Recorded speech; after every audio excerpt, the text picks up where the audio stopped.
You'll always be less, black girl. Those venomous words cut through the air as the school's most untouchable bully strung the brilliant girl up on the ancient oak tree like a helpless animal, wrists bound, dangling in front of everyone, while the entire picnic fell into a suffocating, horrified silence. No one moved, no one spoke, no teacher stepped in, until a single, unexpected voice pierced the stillness like a blade. That one moment of courage unleashed something no one saw coming, an unstoppable wave of rebellion that ripped open the hidden web of power, shielding the monsters, the bribes, the secrets, the connections that had kept them safe for years. And in just weeks, the man who sat at the very top, the one everyone thought could never be touched, came crashing down. Stay until the very end to watch true justice unfold in ways you won't believe. And if you can't stand bullying and crave stories where the powerful finally fall, hit subscribe now so you never miss what's next. They called it tradition, as if cruelty earned the right to show up on calendars beside homecoming and final exams. At Oak Hill High, beneath polished linoleum and beneath the fluorescent glare bouncing off bronze donor plaques, tradition was written in silence, and silence wore a Letterman jacket.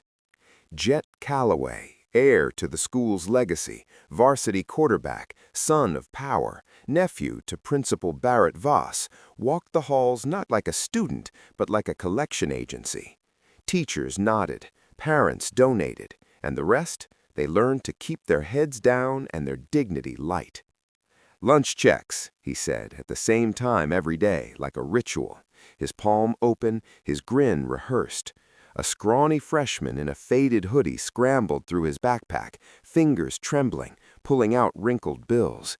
Jet snatched them, clapped the boy's cheek like someone rewarding a mutt. "Good boy," he said. "See? School spirit." 2 tables away, Ray Holloway kept her head down and her eyes on the apple she was slicing, thin, precise, measured, like her mother used to when she worked night shifts in the trauma ward, making one fruit stretch across 2 meals. Ray was the girl guidance counselors flaunted in brochures, top of her class, debate team, no strikes, no noise. The child of Dr. Odessa Holloway, a woman too exhausted to lose her job over a school scandal. Ray knew the rules. Keep your head low. No trouble, no file, no attention. Just excellence in silence. But silence is not surrender. It thickens, it sharpens, it waits. Jet drifted toward her with Reed Maddox and Zane Mercer, 2 blunt instruments dressed as seniors.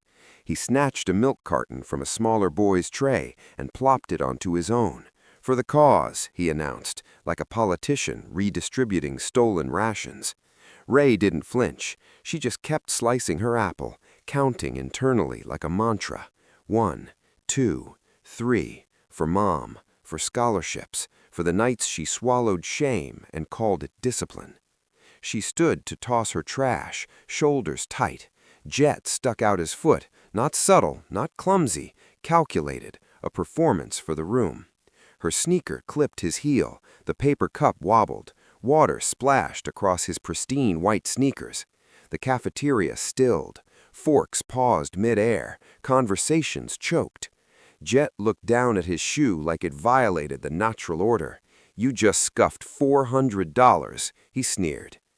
"It's water," Ray said, voice even, but her hands, the ones that held steady through emergency drills and late-night study sessions, trembled, like they did when her mom got called in on her only day off, like they did when store clerks trailed her in the school supply aisle, like they did when excellence wasn't enough.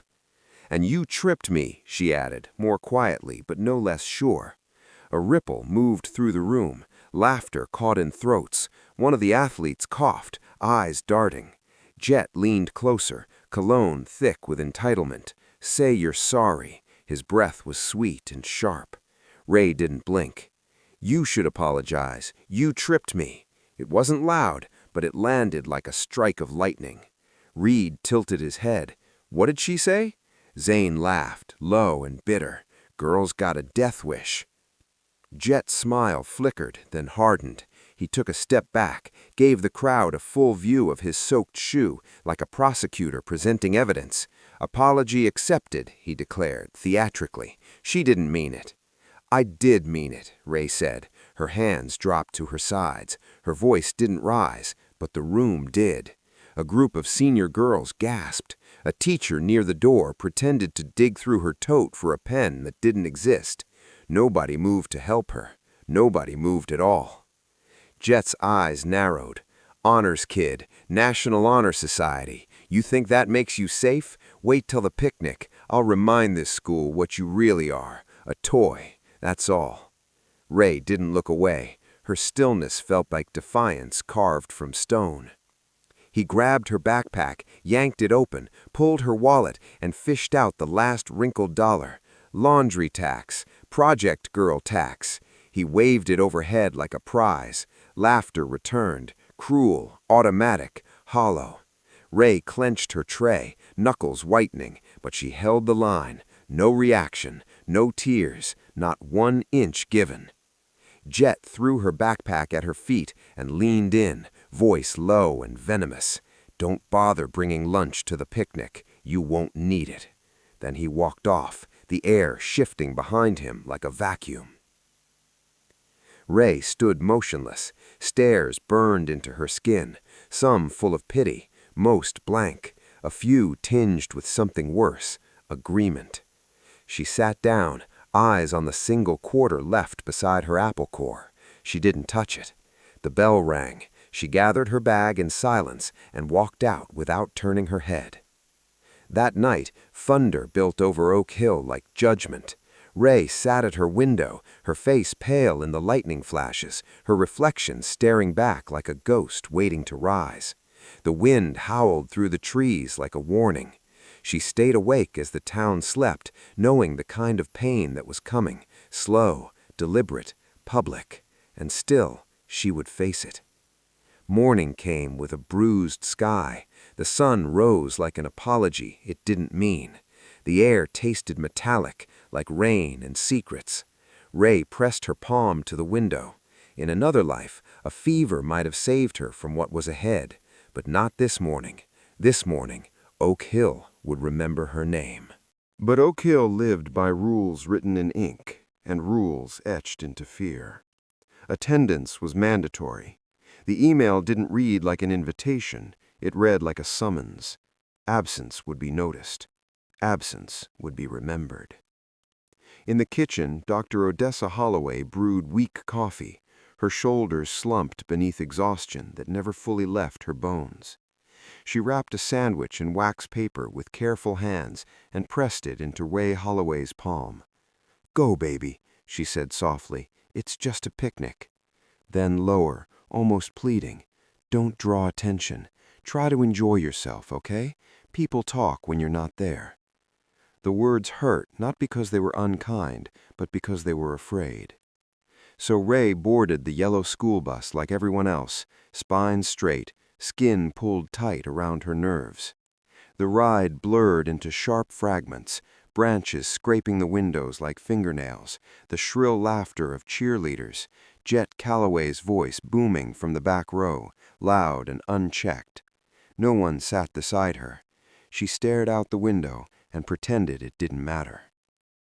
The picnic unfolded under banners and loudspeakers. A carnival of forced cheer stretched across the lakeside. Chaperones prowled with clipboards and fake smiles. For nearly an hour it almost felt normal. Games erupted in bursts of shouting, soda cans cracked open, music leaked tinny from Bluetooth speakers. Ray ate her sandwich beneath the shade of an oak, counting every bite, measuring every shadow.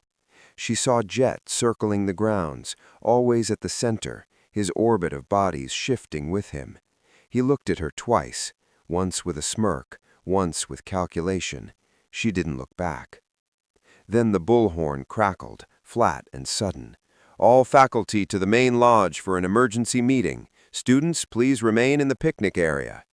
Teachers peeled away in a stream of beige jackets and practical shoes. Some glanced over their shoulders. One met Ray's eyes, regret flickering briefly. Then they kept walking. Something in the air thinned, laughter faded, space widened between groups like a held breath.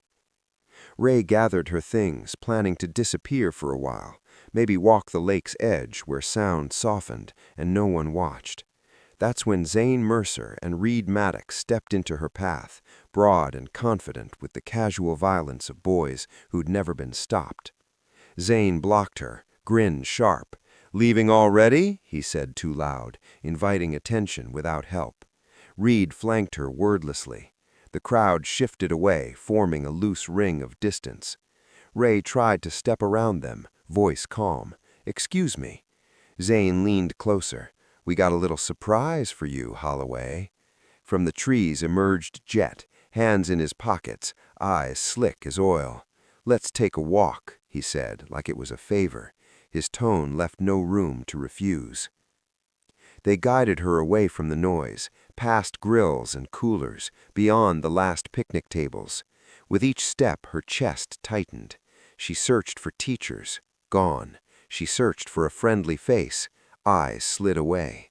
Even the air felt heavier, thick with things people refused to say.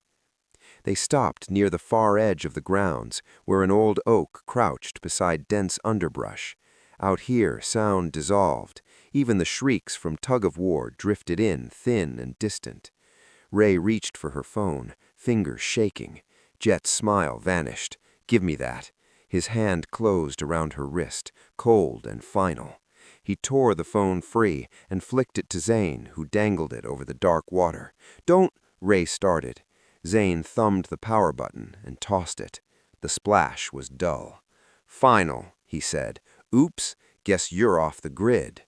Panic surged, hot and blinding. No phone, no teachers, no witnesses, just trees, water, and them. She glanced back toward the path, blocked. Her heart slammed, but she forced her face still. Jet stepped close enough for her to smell aftershave layered over entitlement. "You made quite the scene yesterday," he murmured. "Thought we should finish the conversation." "I have nothing to say to you," Ray replied, voice tight but unbroken. Reed drifted behind her, cutting off escape. "She's got attitude," he muttered. "I like that." Jet studied her, searching for a crack. "You walk around like you're better than this place, like you don't owe us. That's not how Oak Hill works." He snapped his fingers. Zane reached into his bag and pulled out a coil of rope, thick and rough. Ray's mouth went dry. She bolted for the trees, but Zane caught her arm, gripped like iron. He said lightly. "We're just getting started." She fought, kicked, twisted, but Reed seized her other arm. Jet leaned in, voice almost cheerful. "Don't make this harder than it needs to be." Ray scanned the clearing. No one. Even the wind stilled. She screamed. The sound died before it traveled. Zane slammed a hand over her mouth, crushing her jaw. "Quiet, you'll ruin the surprise." They dragged her to the base of the oak, the rope sliding free, heavy and inevitable. Ray locked eyes with Jet, searching for hesitation, for something human. She found only excitement. In that moment, she understood how alone she truly was. The rope slipped through Zane's hands, rough fiber scraping skin, ready to complete what cruelty had planned long before today. The rope carved fire into her wrists as Reed Maddox and Zane Mercer slammed her back against the gnarled trunk. Their laughter echoed off the lake's edge, shrill and empty, like rust scraping metal. The old oak didn't protest. It had seen things before. Names etched into its bark, promises carved by drunken seniors. But this was no teenage prank. This was spectacle. This was punishment. This was Oak Hill's real curriculum. They stretched Ray Holloway's arms wide, pinning her to a splintered wooden tent frame they dragged from a heap of forgotten supplies. It reeked of mildew and old beer. Reed tugged the knots so tight the veins in her hands throbbed purple. Zane kicked her legs apart and lashed her ankles down with zip ties. She couldn't move, couldn't run, couldn't even fall. Her heart pounded like it was begging to escape her chest. Behind the fog in her eyes, she still scanned the tree line, just in case someone was watching, someone who gave a damn. But all she saw were trees and cowards. Jet Calloway stepped into view, relaxed, arrogant, holding a torn strip of cloth. "Eyes up, Holloway!" His voice was syrupy, like a game show host introducing the grand prize. "You forget where you are. Let's help with that." He wrapped the blindfold tight and knotted it so hard her temples throbbed. Darkness swallowed everything, the laughter, the sky, the silence of betrayal. Ray flinched. "Please don't. I'm sorry. Just let me go." Her voice broke like glass underfoot. The only reply was Reed's breathy chuckle and Zane's cruel murmur, "She talks too much." Under the cloth, tears boiled. Her mother was probably somewhere in a hospital hallway, changing IVs, comforting a stranger's child, never imagining that her own daughter was being tied up like a warning sign. Jet stepped back. "Ladies and gentlemen," he shouted, arms wide like a circus ringmaster, "feast your eyes on today's lesson." His voice pierced the field, slicing through conversation, drawing eyes and smartphones from every corner of the picnic. Some kids froze, others whispered, but most looked. That's what hurt the most. They looked. A ripple of students gathered, mouths curled, some uneasy, some gleeful, most indifferent. Power always draws a crowd. Jet strutted like a preacher, fire in his eyes. "This one thought she was special, thought she could embarrass me, so now she gets to be the lesson." They came closer. Girls in team hoodies, boys from the football squad, honor roll kids, slackers, even a pair of teachers' kids filming from the sidelines. A few had their phones angled perfectly, whispering captions to themselves. "Bet she won't open her mouth next time. Shoulda kept her head down." Ray twisted in her bonds, the creek creaking beneath her, but the crowd only tightened. "See?" Jet called out, pacing slowly in front of her like a prosecutor. "This is what Oak Hill does to liars. You don't disrespect tradition and walk away. You become tradition." He reached into his pocket and pulled out a fat-tipped marker. Ray jerked back, but there was nowhere to go. The tip pressed cold against her forehead. He scribbled slowly, deliberately across her skin. The ink stung. It reeked of chemicals and cruelty. Behind her blindfold, the world tilted. She wasn't a student anymore. She was a target, a message, a warning. Jet turned to the cameras. "Get this in 4K, he shouted. "Liar, right across her head. She made herself the main character. Let's give her the spotlight." The crowd laughed. A shrill cheer rose from somewhere near the back. More students raised their phones. No one moved to untie her. No one told him to stop. Off to the side, Elena Carter, wrapped in a powder blue hoodie, chewed her lip bloody. She turned away, blinking fast. Eli Wraith Navarro, usually buried in robotics code, stood rigid, pale. He remembered the bathroom hazing, the bleach, the bruises, but he didn't move either. No one did. Ray sagged in the ropes, her chest heaving, lips trembling with silent screams. "Please," she whispered, "someone." But even that plea was swallowed by the roar of ridicule. Her throat burned raw. She could hear a girl from the student council giggle behind her. "She always thought she was better than us," another voice chimed in. "Bet she's rethinking that now."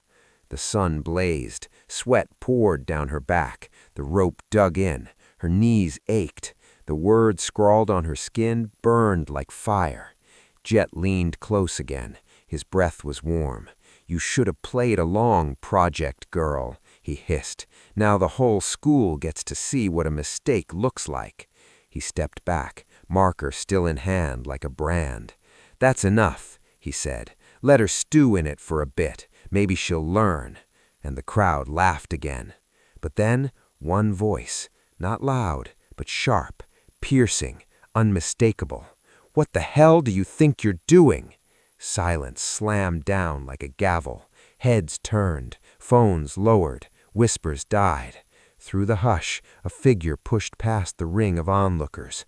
Not a teacher, not a parent, but someone unexpected. Cale Bishop, the boy who spent most of his life vanishing into walls, who never raised his voice unless it was for someone else.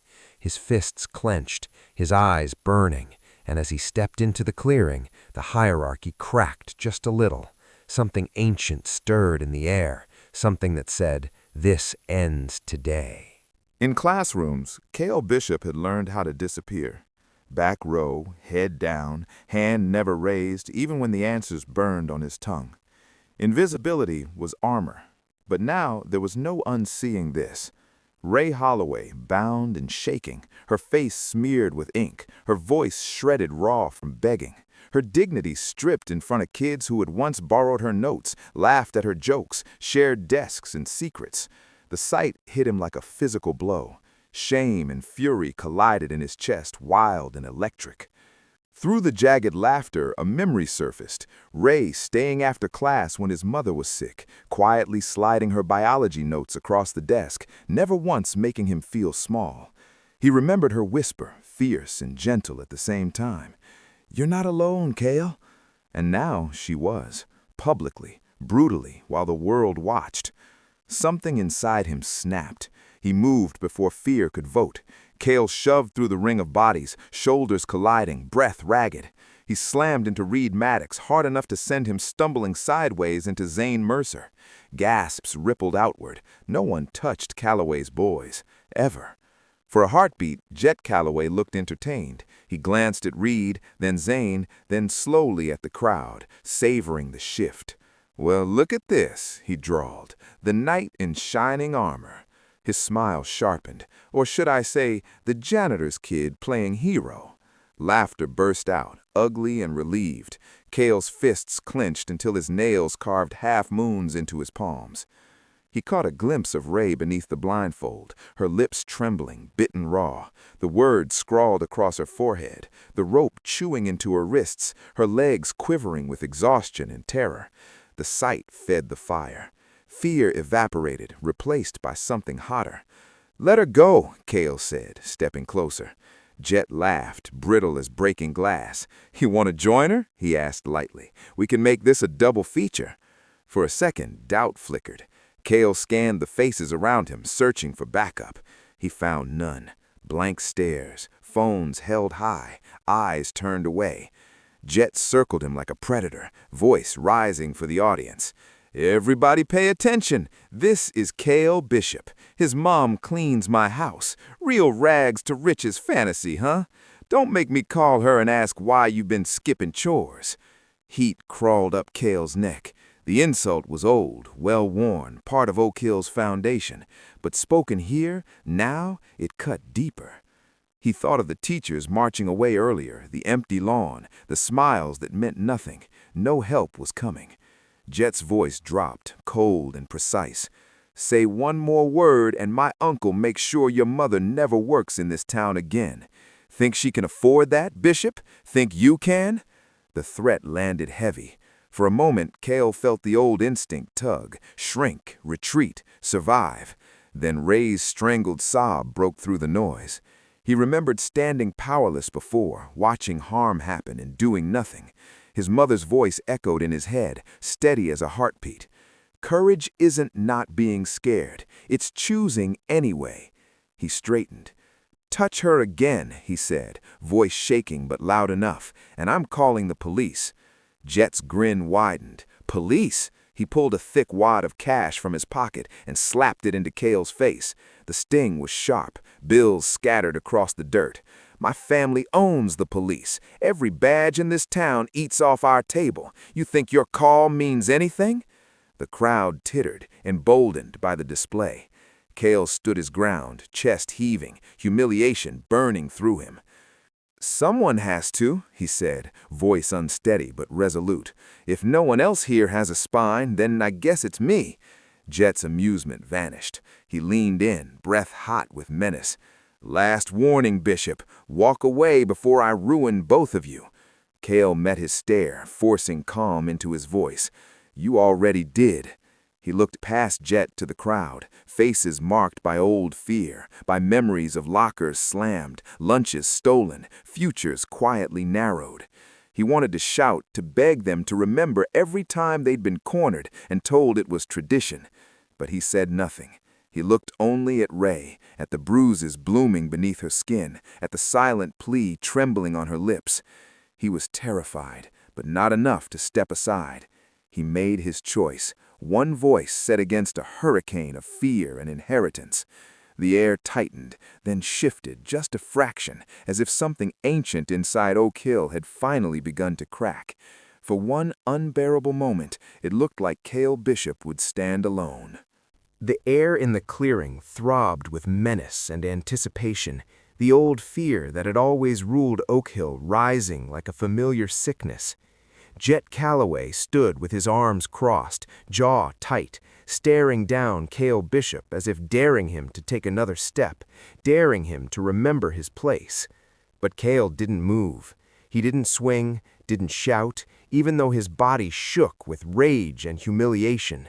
Instead, he turned outward, planting his feet, his voice cutting through the clearing, not just for Jet, but for everyone watching. How many of you have had your lunch money taken? How many of you have been shoved into lockers, tripped in hallways, laughed at until you started believing you deserved it? You stay quiet because you think it keeps you safe, but look around. Does silence save anyone here? Somewhere near the back, a girl with frizzy hair and a stained math club shirt pressed her lips together until they trembled. A boy with a stutter shifted his weight, eyes flickering with memories he'd spent years trying to bury. Toward the edge of the crowd, a cluster of black students glanced from Cale to Jet and back again. Fear was written plainly on their faces, but underneath it something new began to glow, defiance, small but unmistakable. Cale's voice grew stronger, echoing against bark and water. If you don't stand up now, you're telling them this is okay. You're telling them we deserve it. A murmur rolled through the clearing. For the first time, Jet's smirk faltered. Reed Maddox and Zane Mercer squared their shoulders, ready to strike, but the energy had shifted, subtle at first, then spreading like heat. Cale pointed into the crowd. Jace, he stole your phone last semester, and Emily, he made you cry in front of everyone. He kept naming them, letting secrets spill into the open air. Shame flipped to anger. Anger gathered weight. Someone muttered, "He took my laptop too." Another voice added, "He's been doing this for years." Bound and shaking, Ray Holloway felt it before she saw it, the change. Hope sparked beneath her skin, fragile but real. Cale stepped closer to her, his voice lower now, but unyielding. This ends now. We don't have to be afraid, not if we stand together. From the far side of the clearing, a voice rang out, sharp and trembling. "I'm with you, Cale." A tall black girl, Ariel, stepped forward, her hands shaking, eyes blazing. Beside her came two boys, one white, one Asian, usually invisible in the halls, fists clenched as if bracing for impact. Then more followed, half a dozen black students, a few scholarship kids, one or two who simply hated bullies more than they feared consequences. Their steps were uncertain at first, but strength grew with every body added to the line. Zane tried to block them, but the surge pushed past him. Cale raised his voice above the rising noise. "Nobody hurts her! Not again, not today!" They formed a barrier around Cale and Ray, 15 students, mismatched, shaking, furious, a living wall built from scars and courage, found too late but not wasted. Reed lunged at Cale, fist swinging. Cale ducked, but Ariel caught Reed's arm and twisted it behind his back with a strength that shocked even her. Jace slammed into Zane from the side. Emily yanked the rope free with a sobbing gasp. It was chaotic, clumsy, imperfect, a desperate, ugly fight for dignity. Jet shouted threats, his voice cracking. "Touch me and you'll regret it." But the old spell was broken. Reed and Zane fought back, but their grip on power slipped with every shove, every kid who decided fear wasn't enough anymore. At last, Ariel and Cale reached Ray. Cale's hands shook as he worked the knots, his voice breaking. "It's okay. You're safe. We're here." Ariel ripped the blindfold away. Light flooded back. Ray collapsed into Cale's arms, sobbing hard, relief and humiliation crashing together in the same breath. She clutched his shirt like he might disappear too. Around them, the crowd didn't cheer. It fell into a charged, stunned silence. For the first time, Jet Calloway looked genuinely rattled. His mask slipped just long enough to reveal the frightened child beneath the swagger. Then anger rushed in to cover it, hot and desperate. Jet scrambled onto a nearby boulder, grasping for height, for authority, for the power he felt draining away. He pointed at the students who had stepped forward, his voice cracking as rage and panic fused. "You want to be heroes? Fine. Anybody who drags those black kids back, anyone who knocks them down gets $200, cash. Who's got the guts?" A sick hush fell. The promise hung in the air, poisonous, tempting, dangerous. For a heartbeat, no one moved, as if the clearing itself was holding its breath, waiting to see which side fear would choose. Then it happened.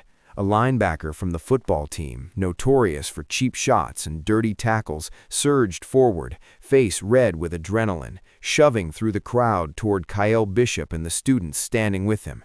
His charge was the spark. The clearing detonated. Players barreled in, fists flying, eyes locked on Kyle and anyone who had dared step out of line. Some lunged for the money, others for the rush, but many simply wanted to be on the side that always won, no matter the cost. The students who had formed a protective ring around Ray Holloway braced themselves. Kyle shouted over the chaos, telling them not to let anyone through. Ariel, still gasping from the earlier struggle, threw herself in front of a hulking senior, blocking him with nothing but thin arms and raw refusal to move. Fists cracked against jaws. Someone seized Kyle by the collar and slammed him into the dirt. Blood filled his mouth, knuckles split his lip, but he fought back anyway, clumsy and desperate, refusing to curl inward and disappear. Nearby, Jace flailed as his glasses were knocked crooked. Emily screamed for help that never came. Reed Maddox and Zane Mercer drove the charge, laughing, barking encouragement, turning violence into theater. Zane shoved Ariel hard enough to send her sprawling and reached for Ray's arm. Ray, wrists still burning from the rope, scrambled backward, her body screaming in protest. Panic collapsed in around her, a tight, airless box. A boot slammed down inches from her hand. The world blurred, then snapped sharp as rough hands yanked her upright. She stumbled, dragged away from Kyle and Ariel, her screams swallowed by the roar. "Let go!" she cried, kicking wildly, but it was like being caught in a storm. Too many bodies, too much rage. Hands clamped around her arms, hauling her back toward the center. She caught sight of Kyle still fighting, outnumbered, bloodied but upright. Somewhere, a football helmet cracked against the ground, the sound slicing through the noise. A white boy in a varsity jacket slammed into one of the black students, sending both tumbling. Ariel lunged to pull him off and was thrown aside.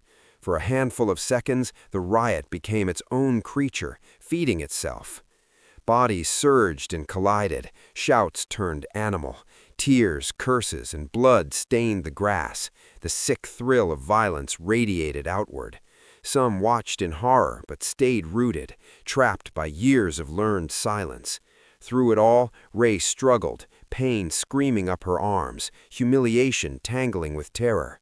She saw flashes of faces, some laughing, others carefully looking away. She thought she spotted a teacher near the picnic tables, but he turned and walked back toward the main lodge, pretending not to see.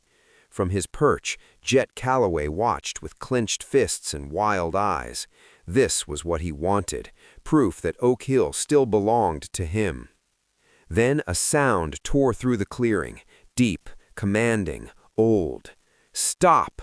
The word hit like a physical force. The fighting froze, as if a switch had been thrown. Heads snapped up. Even Jet faltered, the shout dying in his throat. From the tree line strode Mr. Elias Creed, the groundskeeper, spine straight, eyes carrying the weight of wars survived and friends buried. His white hair caught the wind. In his hands gleamed the weathered stock of a hunting shotgun. He didn't raise it, didn't aim, but the message was unmistakable. The crowd parted instinctively, some ancient reflex stirring. Respect for age, for service, for a man who had seen real death and was not impressed by boys playing at it. Creed marched into the wreckage, boots sinking into torn grass, and swept his gaze across the scene. "Enough," he thundered. "Not another hand, not another punch." He stabbed a finger toward Zane and Reed. "Step away from that girl, now." No one moved. Creed pumped the shotgun with a metallic snap, the sound alien and final, sending a visible shudder through the crowd. He leveled his stare at Jet. "Any of you want to test your luck?" he growled. "Try me. I survived Fallujah. You think a pack of pampered brats scares me?" Silence slammed down. Even the wind seemed to hold its breath. One by one, the boys in the varsity jackets backed away from Ray, bravado collapsing. Creed turned his glare on the crowd. "I don't care who your daddy is. I don't care who runs this school. If I see one more act of violence on my grounds, I'll have every last one of you in cuffs before the sun sets." Then his eyes locked on Jet. "And you, your family's money won't buy me a damn thing." Jet tried to sneer, but the expression died halfway. For the first time, he looked small.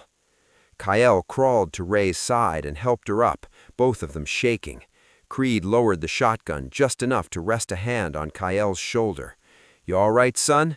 Kyle read his breath ragged, eyes bright with tears. "Yes, sir. Thank you." Creed faced the remaining students, his presence crushing. "Go home. Tell your parents what you did here today, and pray they raised you better than this." The riot dissolved. Kids drifted away in stunned clusters, bruised, silent. Jet lingered, but even he understood the moment had passed. In the heavy quiet that followed, Ray clung to Kyle beneath a sky churning with storm. Everything had changed, and beneath that fragile calm, new battles were already forming. Ones fought not with fists, but with power, secrets, and the slow machinery of revenge. The world waiting for Ray the next morning would be colder, tighter, and far more dangerous than before. The world that greeted Ray Holloway the next morning felt colder than punishment. It was precision-targeted exile. Her wrists throbbed with welted reminders of rope and ridicule. And though her mother, Dr. Odessa Holloway, hovered gently with whispered comfort, the silence in their house said everything. In Oak Hill, surviving a public lynching wasn't cause for justice, it was grounds for suspicion. Outside, the American flag snapped over the school courtyard like nothing had happened. The parking lot gleamed as usual, students funneled inside like ants on routine. But beneath the surface, the whole campus vibrated with tension. Rumors swirled faster than the wind. Ray attacked Jet Calloway. Cale Bishop started a riot. Did you see the blood? Phones had been confiscated, footage scrubbed. By the time the morning announcements twisted the narrative, it was clear the truth was already buried. In the halls, students who had cheered for Ray just hours before now cast quick glances and kept their distance, eyes glazed with complicity.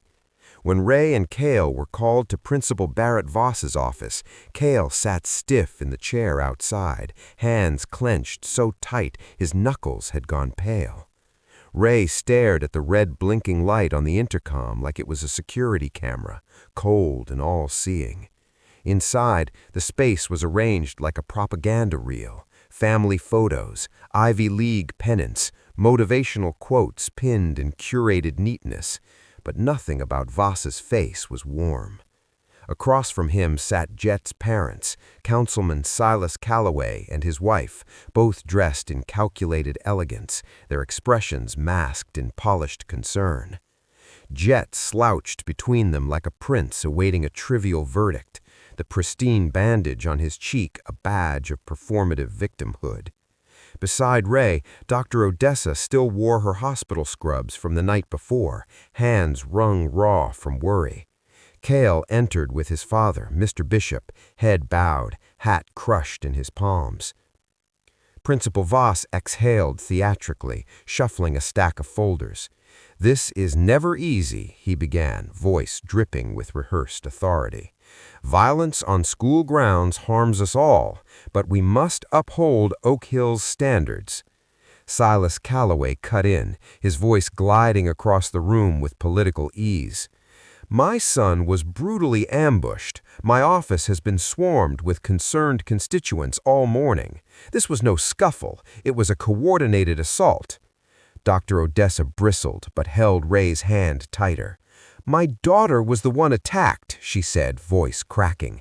"Look at her wrists. Why aren't the ones who strung her up being held accountable?"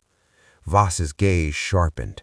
"We've reviewed the available reports. Teachers only saw the aftermath. According to several accounts, your daughter and young Mr. Bishop incited the event, agitating students, creating chaos, endangering others." Cale leaned forward, disbelief cutting into his voice. "That's a lie! We were protecting her. They were going to hurt her, and we stopped it." The councilman's wife smiled with chilling calm. "Cale, we know transitions are hard. Your mother has been such a gift to our household. We'd hate to see your actions reflect poorly on her position." A slow crimson crept up Cale's neck. Voss pressed forward, merciless. "Therefore, effective immediately, Ray Holloway and Cale Bishop are suspended for 2 weeks. Grounds: inciting a gang-related riot." Odessa recoiled like she'd been slapped. "Suspended? After what she's endured? Are you serious?" Voss's face darkened, the mask slipping. "Further disruptions will result in reconsideration of your daughter's academic opportunities." His eyes found Ray's, razor sharp. "Colleges don't look kindly on students with disciplinary records." Tears welled in Odessa's eyes as she pleaded, "Please, Principal Voss, I've worked my entire life for her to have a future beyond this town. She's top of her class. Don't punish her for surviving." He cut her off like swatting a gnat. Perhaps she should have been taught how not to provoke chaos.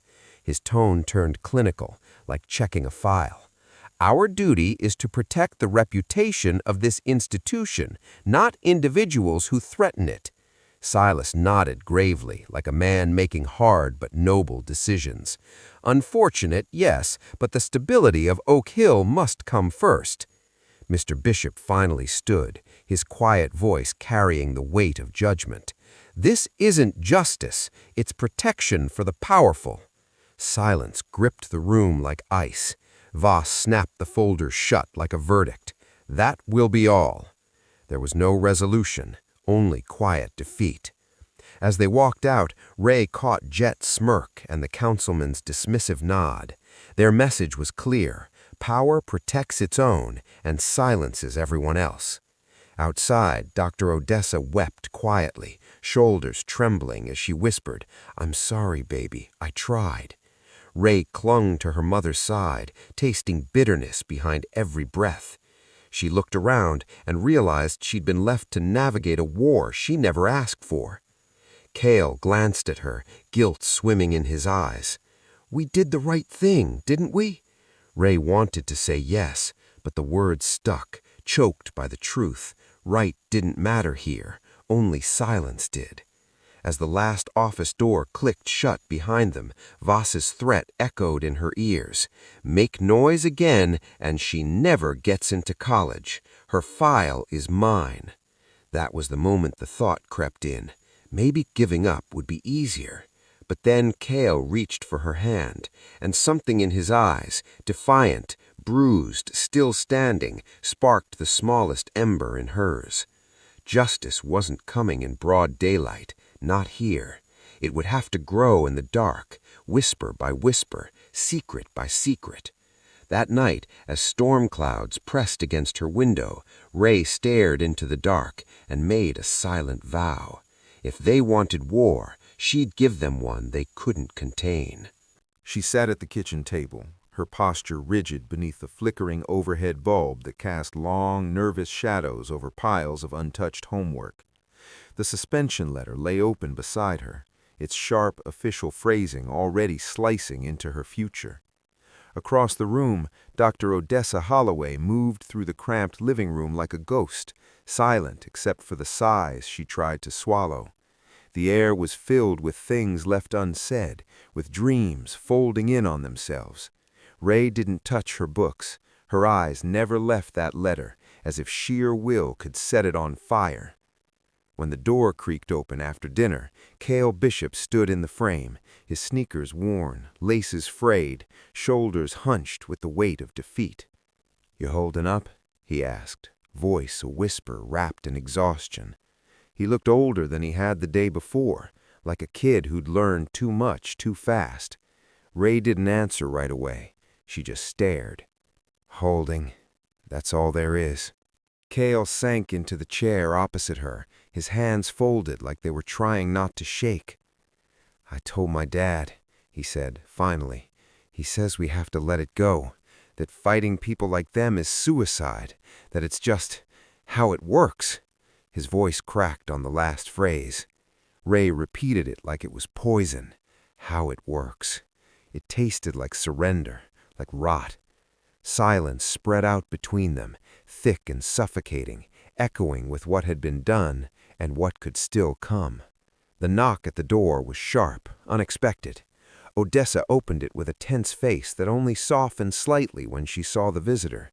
It was Eli Wraith Navarro, the club's quiet tech prodigy, barely visible behind his oversized hoodie and fogged glasses. He stepped inside, clutching his backpack like it was a shield. Ray blinked.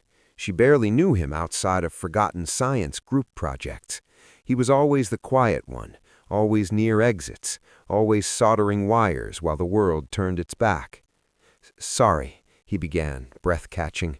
"Can I talk to you?" She nodded. Cale looked wary, but moved aside. Wraith placed his backpack on the table, unzipping it slowly like it held something sacred. "You know Voss took everyone's phones, right?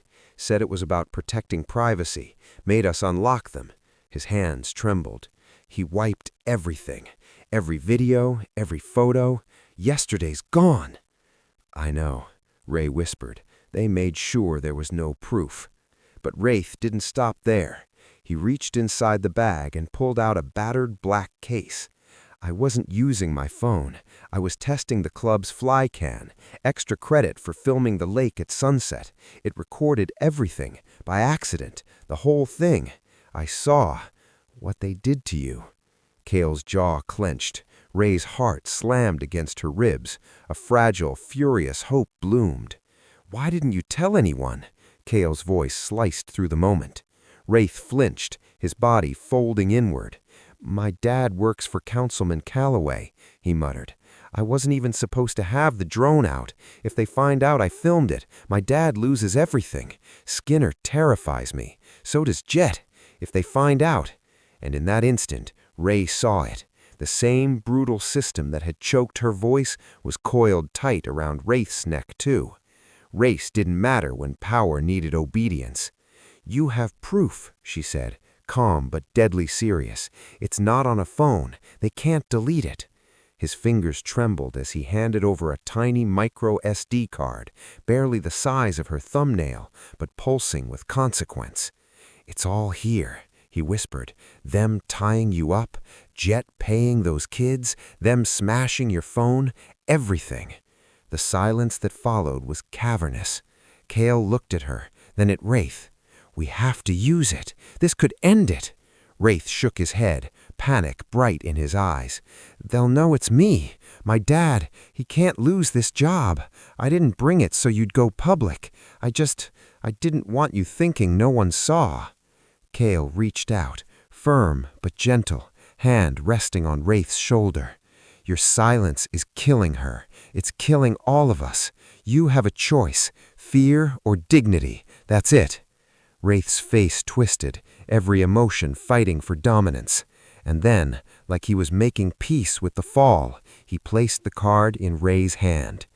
"Don't tell them it was me," he said, barely audible.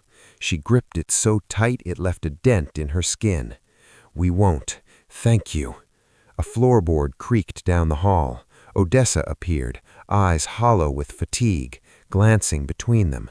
Ray shook her head subtly, slipping the card into her hoodie pocket. When Wraith left, the house felt different, still fragile, still trembling, but not hopeless. Ray looked at Cale. "This changes everything." And yet, as the card pressed against her chest, she knew the truth. Evidence was a weapon, and weapons made you a target. Skinner's warning rang in Ray's mind. Make noise again, and she'll never see a college campus. The fight was no longer about a picnic. It was about survival in a system that punished truth. As night pressed against her bedroom windows like a bruise, Ray stared into the dark, the weight of that card burning into her ribs like a fuse. The reckoning had begun. Jericho Kane's law office sat wedged between a pawn shop sealed with rusted chains and a payday loan shack that blinked with dying neon. The sign overhead still read Kane and Associates, but everyone in this part of Oak Hill knew there hadn't been any associates since the Obama years. Inside, a single lamp hummed over yellowing law books, casting more shadow than light. The place smelled of old bourbon, sweat, and decades of uphill battles. It was a sanctuary for the broken, the silenced, and those who had nothing left but rage. Ray Holloway stood on the cracked sidewalk, the SD card in her hoodie pocket burning like a brand. Dr. Odessa Holloway clutched her daughter's hand, eyes darting down the street, voice frayed with dread. "We can still walk away," she whispered, her breath shaking like brittle glass. But Ray shook her head. "If we don't try now, they win forever." The bell above the door jangled with tired reluctance as they stepped inside. Behind the desk, Jericho sat slouched, sleeves rolled to his elbows, hair half wild, a tumbler of cheap bourbon dangling from his hand. His walls sagged with degrees and trophies that hadn't meant anything in a long time. He barely looked up. "You're late," he muttered. "I don't do lost causes. I don't do charity. Who sent you?" Odessa's voice was shaky, but her spine was straight. "Someone told us you remember how this town works, that you used to fight for the ones no one else would touch." Jericho let out a bitter chuckle, swirling the glass. "Used to, until they took my license, my house, my name." His eyes settled on Ray, the bruises, the stiffness in her movements. "Let me guess.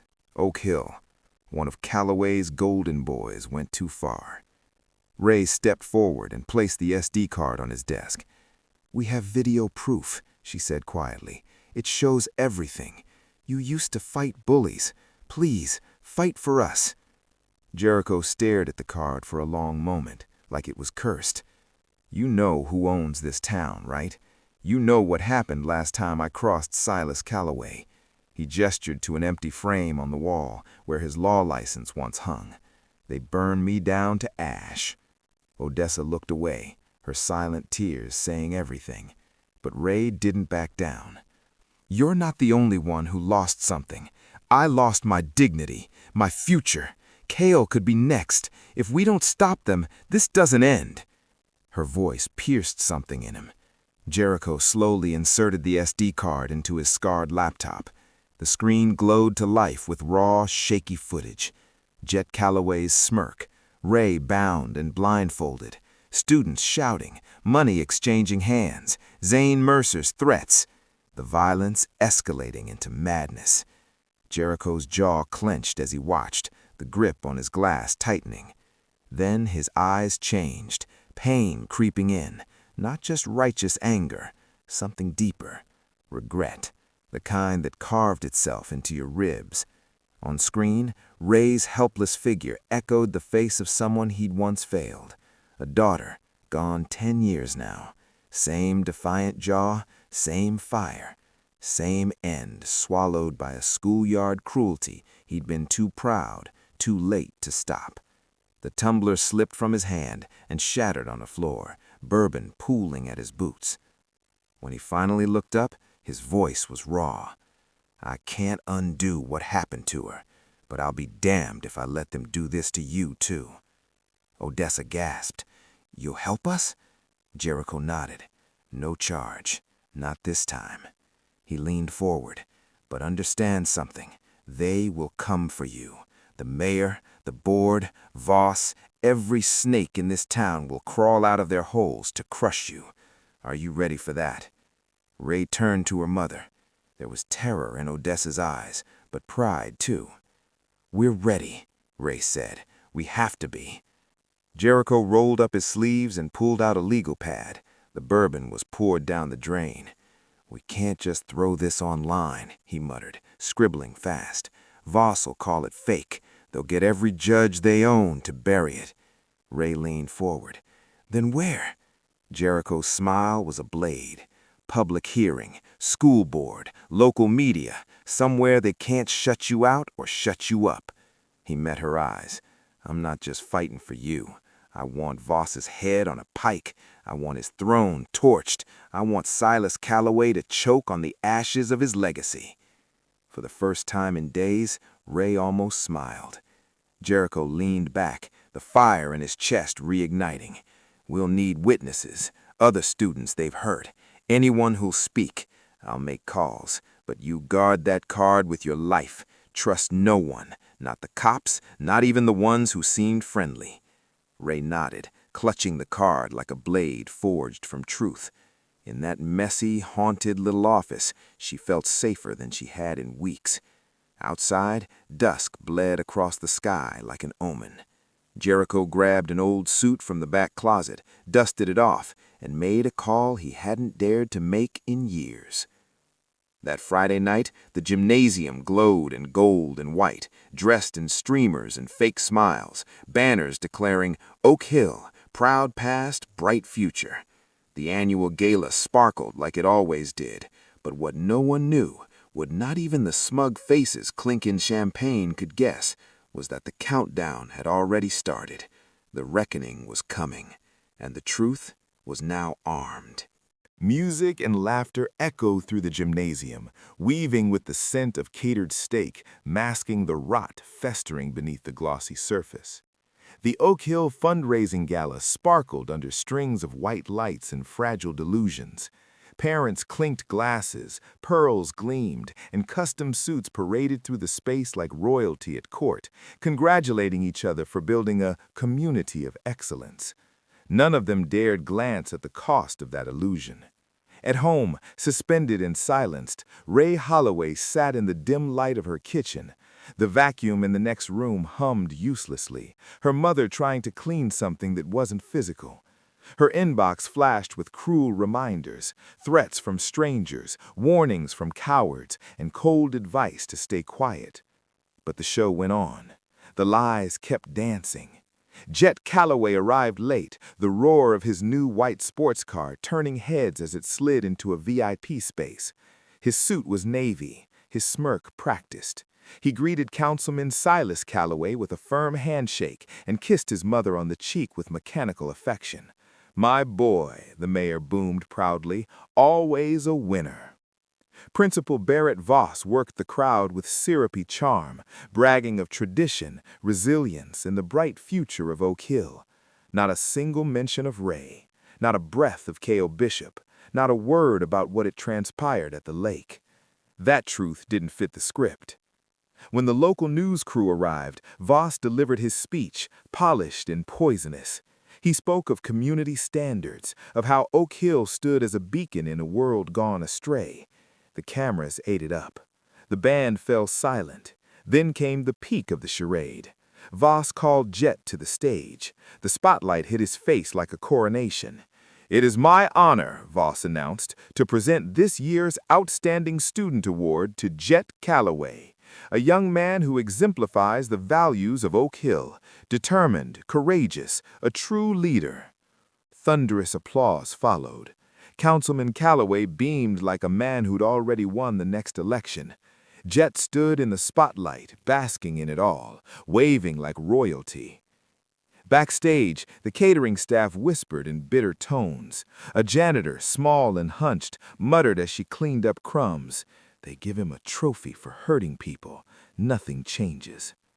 But in the parking lot, change was already waiting. Jericho Kane sat in his ancient Buick, eyes on the building, a manila folder on the seat beside him like a loaded weapon. Around him, guests laughed, checks exchanged hands, egos inflated.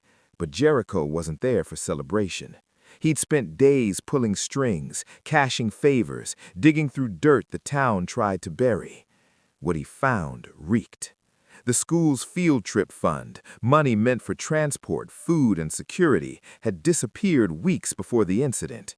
Instead of buses and proper chaperones, they paid a single guard in cash and left everything else vague.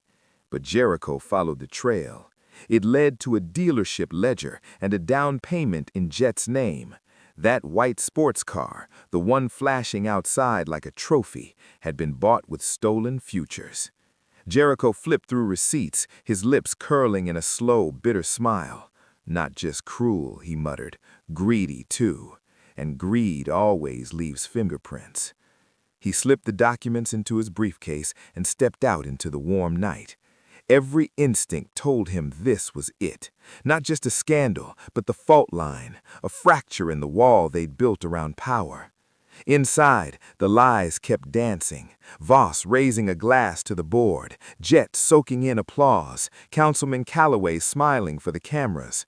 But Jericho saw the crack, and with the right pressure, it would shatter. He watched Jet twirl his car keys, symbols of his untouchable life, bought with silence and blood. Jericho's mind sharpened, every legal angle forming in his head. He wasn't aiming for scandal, he was planning a collapse. Just before midnight, Jericho left quietly. No one noticed. He drove home, the folder beside him like a lit fuse. One hand on the wheel, the other forming a silent promise. They weren't just evil, they were sloppy, and sloppy tyrants always fall. He opened his phone and dialed someone he hadn't called in years, a reporter, one who still had a fire for the truth and a long memory of corruption.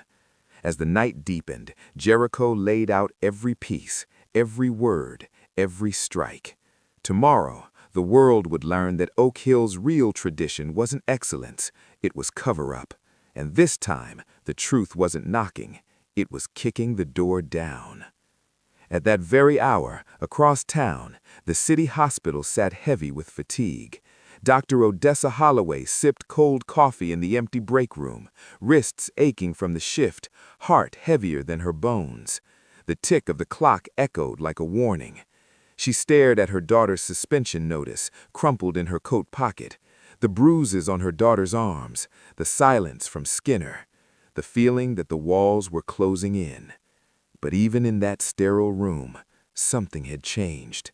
A thread had been pulled, and Jericho Kane was about to unravel the whole tapestry. She had just slipped her mask back on when the door creaked open. The man who entered didn't belong in a hospital.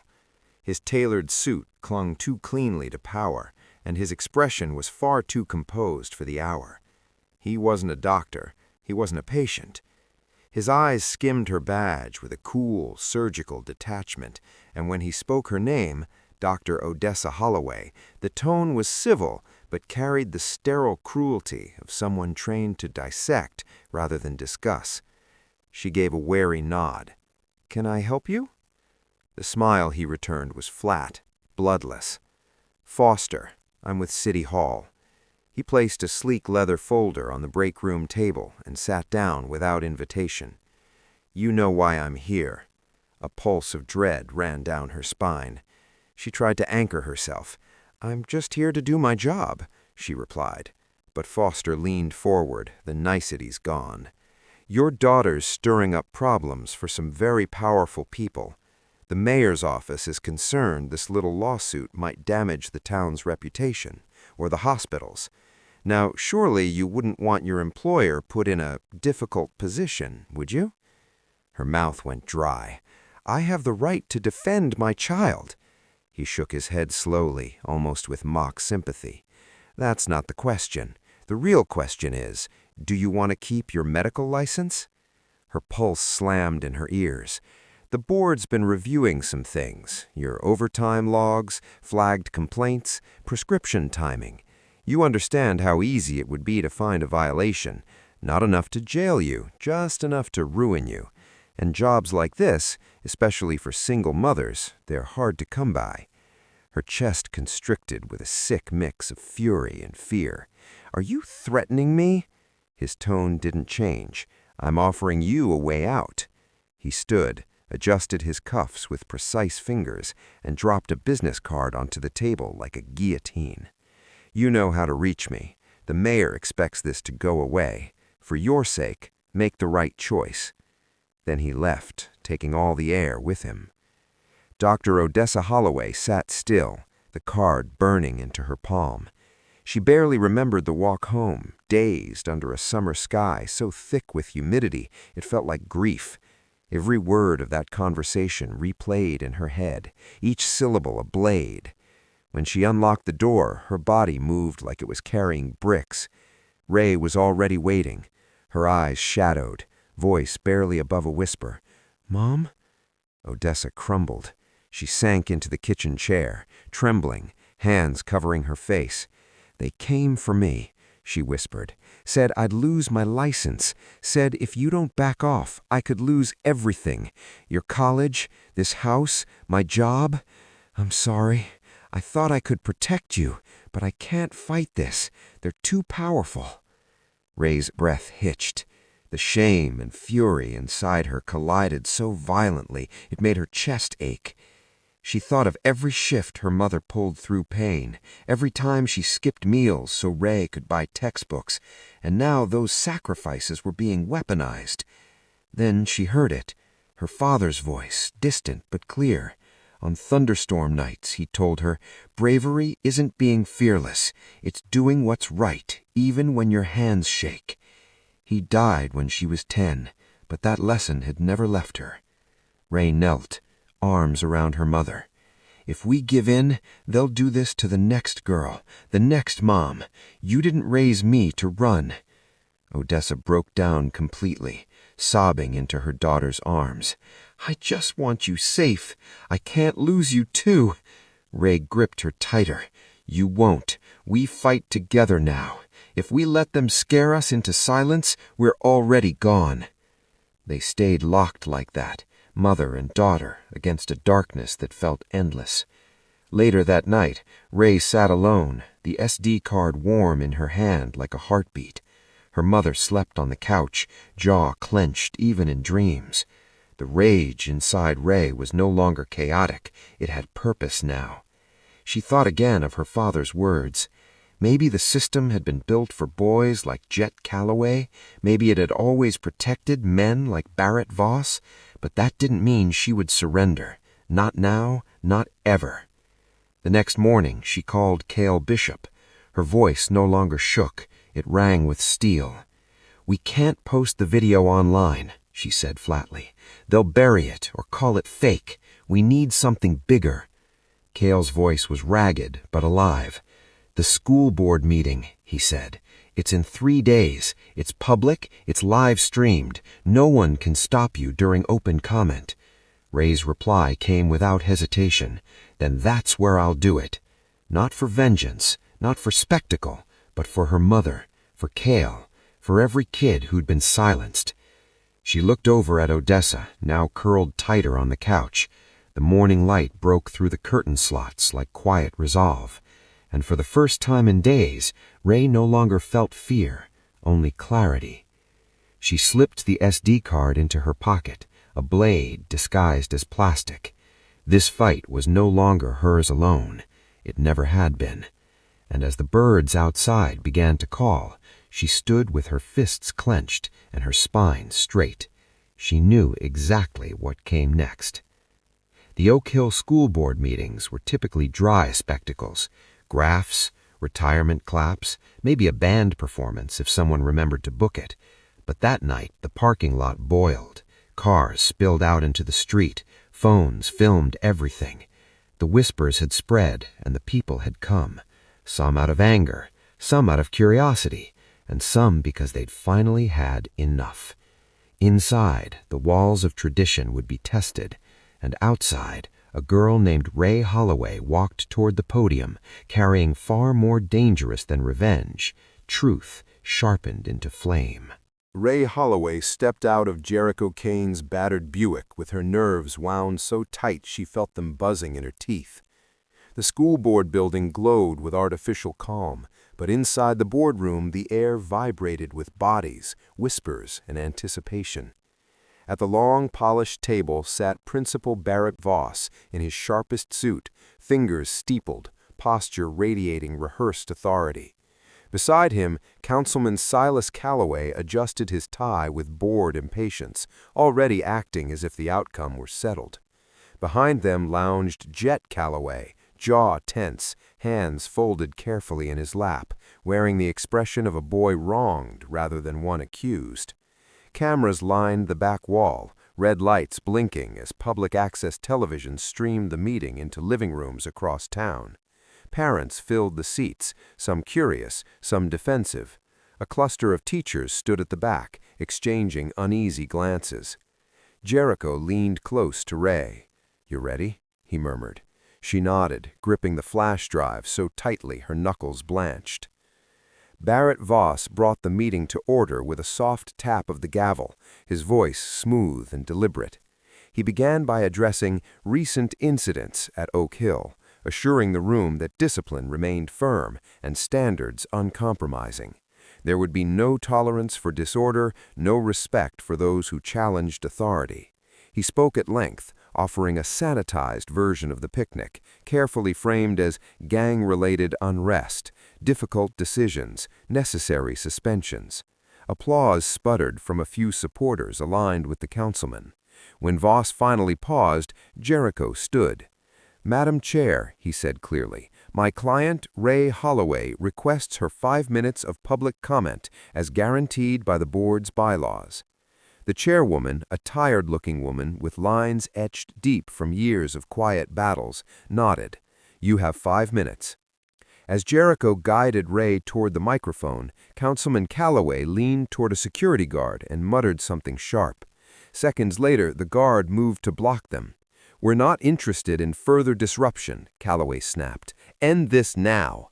The chairwoman's voice cut through the tension. "It is her right, Mr. Calloway. Step aside." Ray faced the room, every gaze fixed on her. Her throat tightened. She glanced back at Jericho, who gave a single steady nod. Then she looked at her mother, Dr. Odessa Holloway, seated in the front row, hands shredding a tissue, eyes bright with terror and pride. Ray said nothing.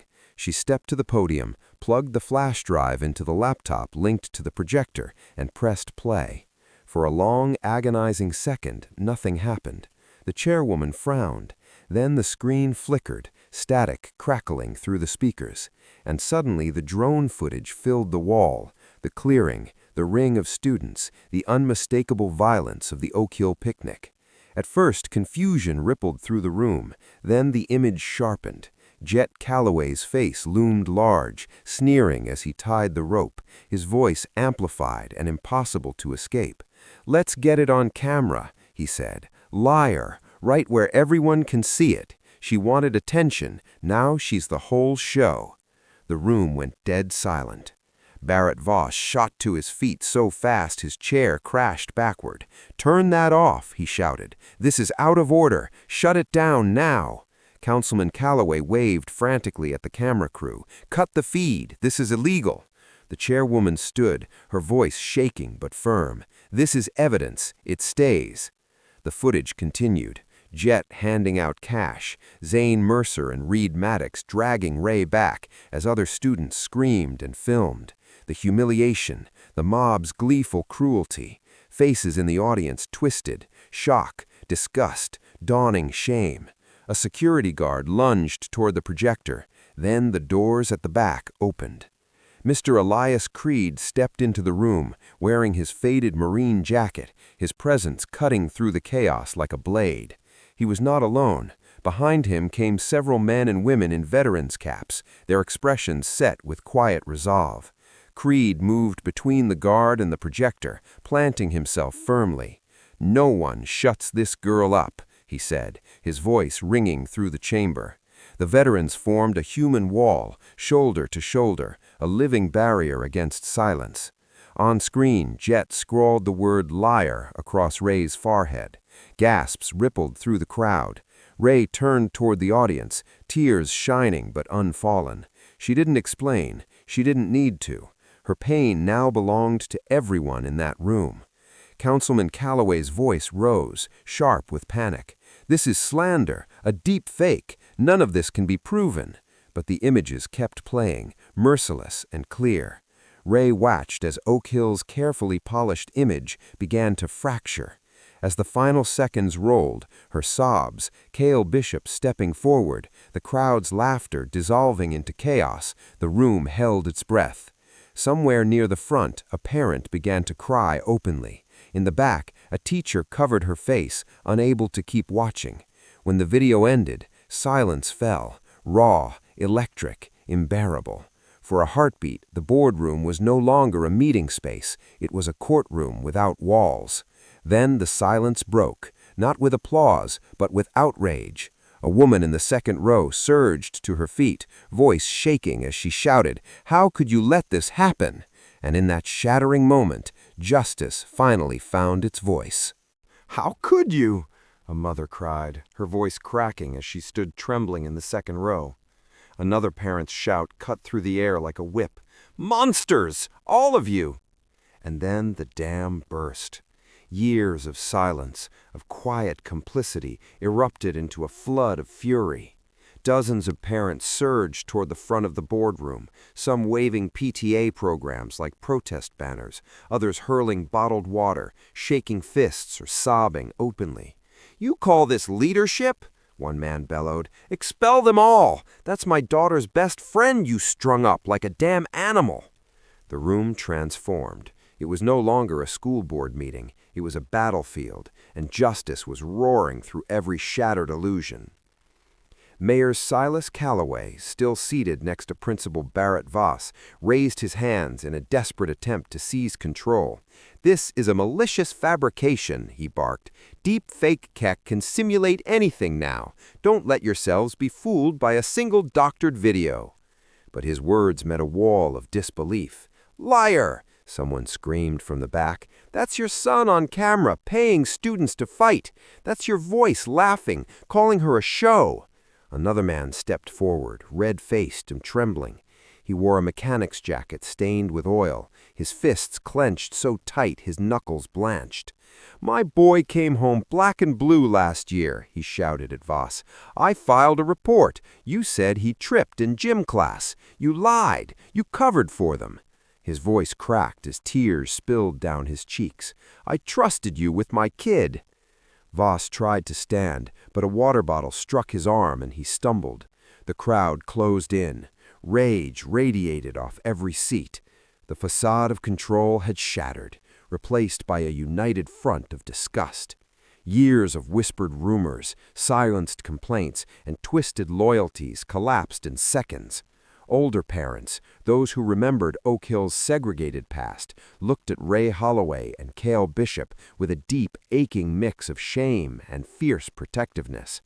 In the back, students who once idolized Jet Calloway sat frozen, their faces drained of color as the judgment in their parents' eyes bore down like a storm. Suddenly, a silver-haired woman marched down the aisle with the steel posture of someone who'd survived harder battles. Her hand clamped onto the collar of her teenage son, one of Jet's crew, whose face was pale and stricken. She dragged him forward, stopping in front of the mayor's table. "Did I raise you to beat girls for money?" she demanded. Her voice was ice edged with fire. Before he could stammer a word, her hand cracked across his face, a slap that rang out like a gunshot. The room froze. "You disgrace our name," she said, tears burning in her eyes. And just like that, silence gave way to applause, raw, relieved, vengeful. It surged like a wave, parents clapping through their tears, through their anger. The The crowd, once divided by fear, had become an army. Mayor Calloway tried again, his voice strained and trembling. "You don't know the whole story." But his words were drowned beneath the shouts. "Resign! Bring charges! Enough lies!" The board chairwoman, her hand trembling as she gripped the mic, leaned forward. Her voice cut through the uproar like a bell.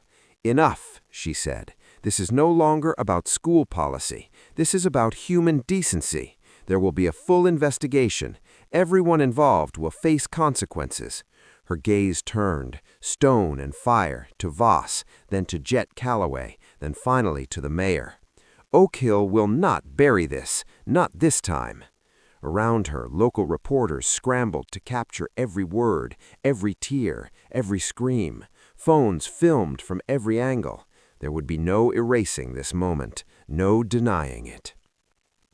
Voss shouted into the chaos, voice thin and cracking. "Security! Clear this room! Get them out!" But the guards froze, looking at the crowd, then back at Voss, uncertain. Nobody moved, nobody obeyed, because in that moment it was clear the people were done listening to the powerful.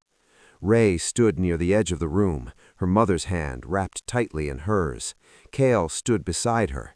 Jericho Kane was close behind, eyes hard, jaw clenched. The years of silence weighed less now, traded for something sharper, stronger, hope.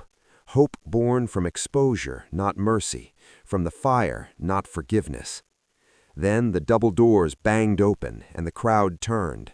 Sheriff Asa Marek, Oak Hill's newly elected police chief, strode into the boardroom with the measured confidence of a man who knew his authority was earned, not bought. His silver badge caught the light, casting flashes across the floor. The room fell silent again, a different silence now, watchful, electric. He walked slowly to the front, past parents, past reporters, past guards who stepped aside as if parted by sheer moral gravity. His voice was low, steady.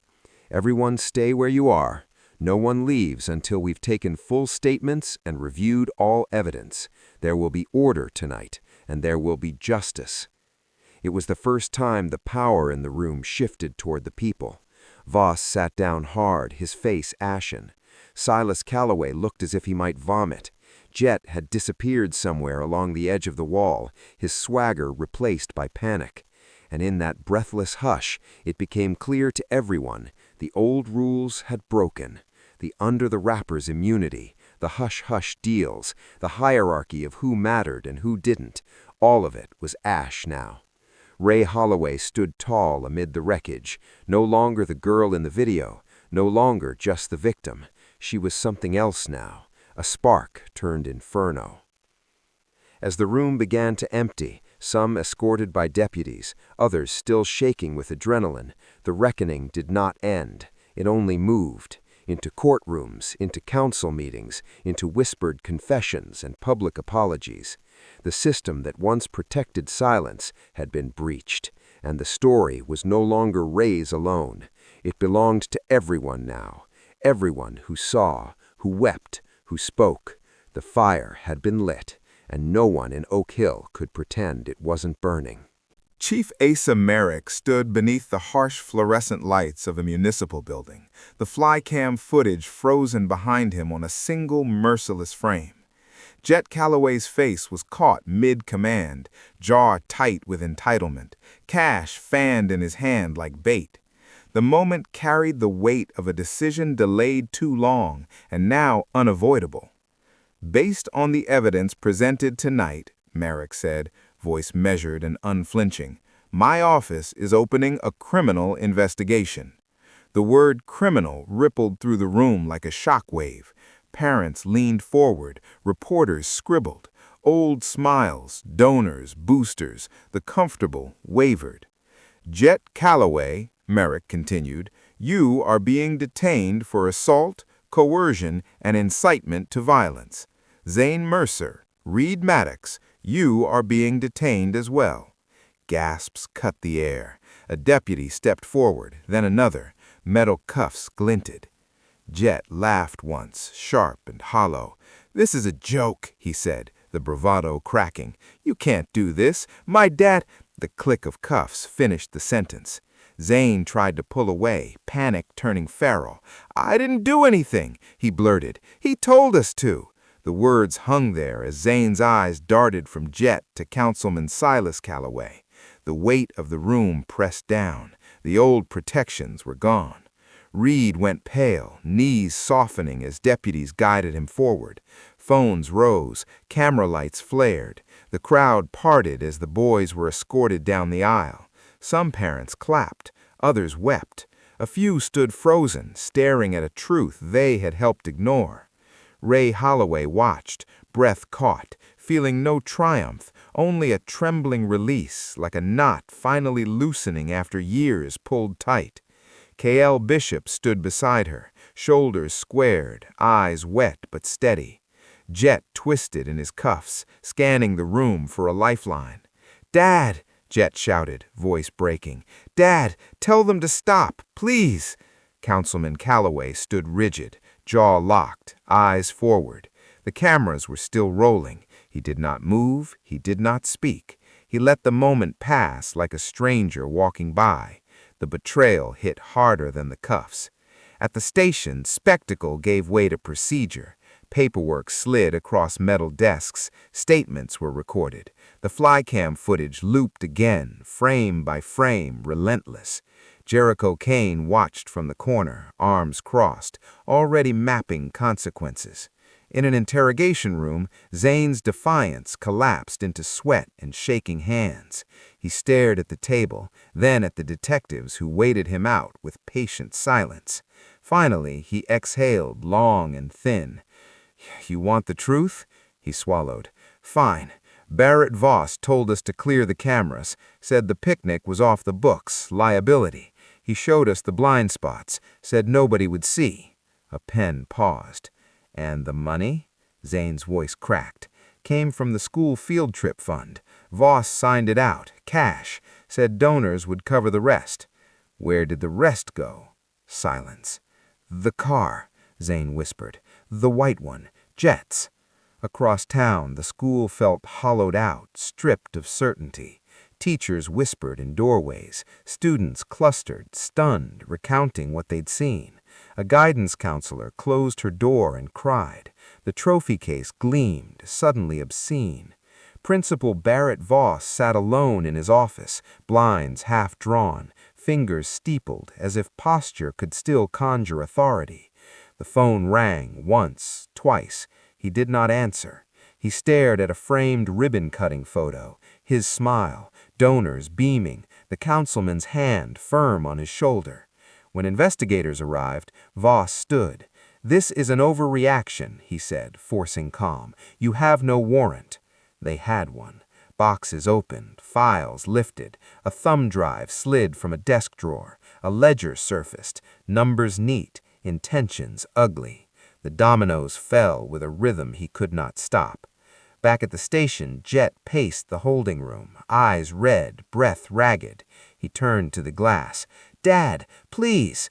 Councilman Calloway looked at his son, then at the cameras, then at the officers waiting. His expression hardened into something practiced and cold. He straightened his tie and turned away. The sound Jet made then was not anger, it was loss. Before dawn, Chief Merrick addressed the press again. "This investigation will be thorough. No one is above the law. Not students, not administrators, not elected officials." Questions flew. Merrick answered what he could and promised what he must. Jericho stood behind the cameras, satisfied not by vengeance, but by momentum. Systems didn't collapse in a day. They cracked, then gave way. Ray returned home as the sky lightened, exhaustion heavy in her bones. Dr. Odessa Halloway pulled her into a hug that shook with relief. "You did right," she whispered, voice hoarse. "Whatever comes next." Ray nodded, pressing her face into her mother's shoulder. She thought of the oak tree, the rope, the word burned into her skin, felt the echo of fear, and then something steadier beneath it. At Oak Hill, announcements were canceled, classes delayed. Students sat with rumors instead of lessons. Kael walked the halls again, not invisible now, not seeking eyes either, and felt the air change as he passed the office. By noon, news vans lined the street. By evening, statements were released. By night, the town understood what it had protected and what it could no longer deny. In the quiet after the first wave of justice, a darker realization spread. This was not the end, it was the beginning. Because as the last file was sealed and the last camera powered down, one truth remained, heavy and unavoidable. Principal Barrett Voss's fall had not yet truly begun. What waited behind his office door was far worse than a headline. By morning, the halls of Oak Hill High echoed with a strange, unsettled hush.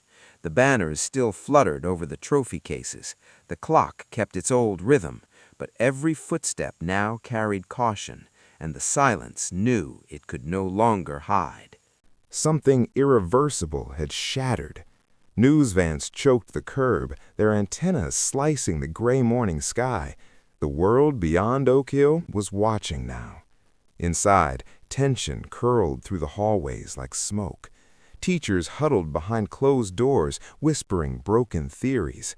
Some cried alone in supply closets. Others stood at windows, mouths tight, eyes vacant. Every rusted locker, every outdated bulletin board bore silent witness to a decade of cowardice.